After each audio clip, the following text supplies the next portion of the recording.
Okay, so let's have some sexual healing today. So, I want to begin with the concept. I want us to really anchor ourselves before we dive into the topic at hand. And what we always anchor ourselves in is just the idea of God as a perfect, constant, changeless, unwavering, predictable source. If the world is perpetual change, always changing, always transitioning, not dependable, not to be counted on, then we need to consider where we're placing our attention. Are you placing your life in the hands of that which will not fail, although you've never really been taught enough about it to understand that?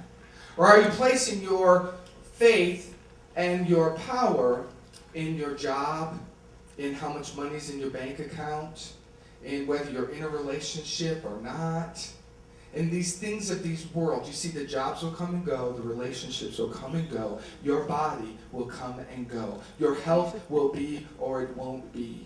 It changes. That's what the world of form does. And so our spiritual life, our focus on having a spiritual life means that I am taking my attention off of that. Releasing my attachment to believing that that is my source, placing my full, unwavering attention and attachment to the God of my being. You see, when you do that, there's so much freedom. You can't lose.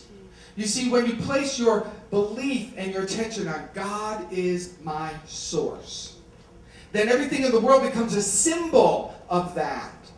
Your job is a symbol. Your relationship is a symbol of love. The food that you eat is a symbol. That which you do is a symbol. The music that you make in the world is a symbol of God as your source. But they're just tools for you to access. And the tools can come and go.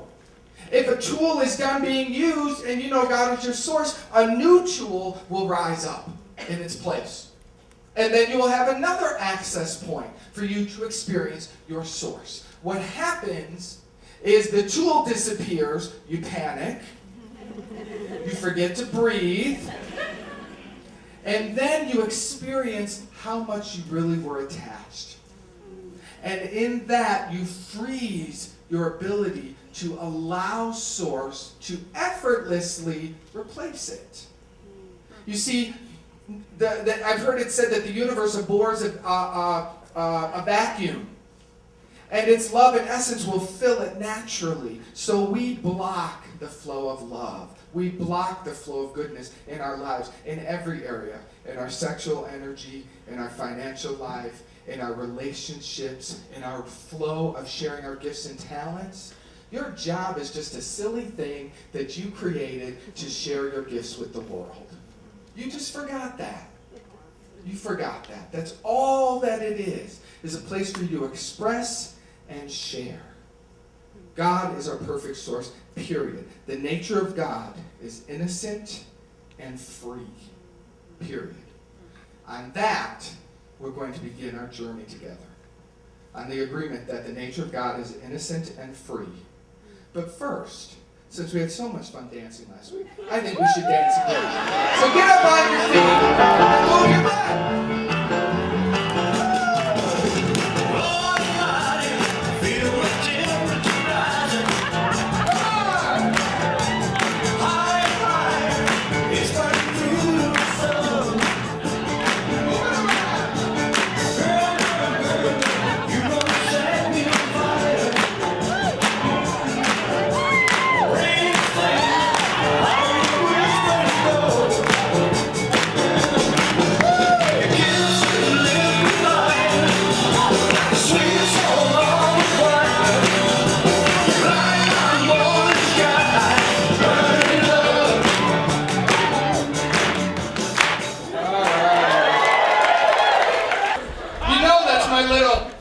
That I'm Ellen. That's all that's going on. Don't think I'm above that at all.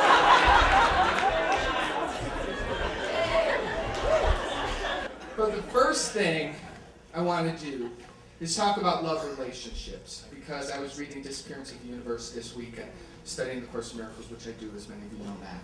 And it says in the Disappearance of the Universe, the world confuses sacrifice with love. Yet what is sacrifice in the final analysis but a call for pain?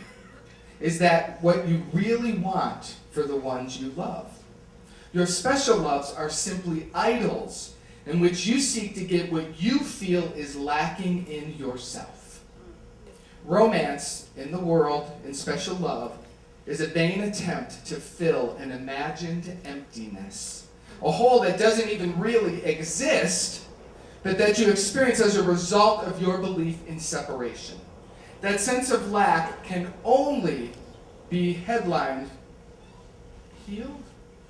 I'm going to say healed, I don't know why I wrote that word. Can only be healed by the atonement and salvation. So what they're talking about, which is very, very important, because this is what the world worships. The world worships what's called special relationships. The idea that someone special exists out there. The idea that there's any being, and this is very important, it's very, very high teaching, that anyone in the world is more loved by you than another. As long as you still live in that consciousness, you are outside of the consciousness of God.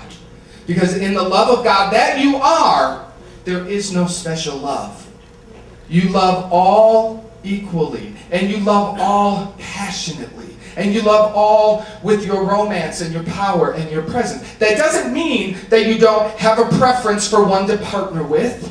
It doesn't mean that you don't build a home or build relationships in family. It doesn't mean that, but it includes that as part of the holy journey. And you see what happens when we believe that there's a special someone out there, as it says, that special person, really what we're doing is like, you will heal my desperation. You will fill the hole that I believe is inside of me.